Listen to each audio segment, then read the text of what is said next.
రోజు అనగా 26 డిసెంబర్ 2024 గురువారం రోజున కరీంనగర్ బ్రాంచ్లో ఏడీఎస్గా వర్క్ చేస్తున్న డీకొండ కళ్యాణి అంజయ్య గారి దంపతులు 11 వసంతాలు పూర్తి చేసుకొని 12వ వసంతంలోనికి అడుగు పెడుతున్న సందర్భంగా వారికి శివసాయి కంపెనీ తరపున పెళ్లి రోజు శుభాకాంక్షలు తెలియజేస్తున్నాము. అలాగే వారి కుమారుడు వరుణ్ తేజ్, కుమార్తె తేజస్విని మరియు వారి అత్త మామయ్య శంకరమ్మ భూమయ్య, అమ్మ నాన్న నర్సమ్మ కనకయ్య, మరిది చెల్లెలు మమత రాజు మరియు వారి కూతుర్లు సహస్ర సిరి పెళ్లి రోజు శుభాకాంక్షలు తెలియజేస్తున్నారు.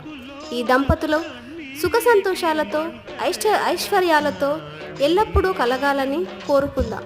మరోసారి ఈ దంపతులకు కుటుంబ సభ్యులతో పాటు మన శివసాయి తరపున శుభాకాంక్షలు తెలియజేస్తున్నాం.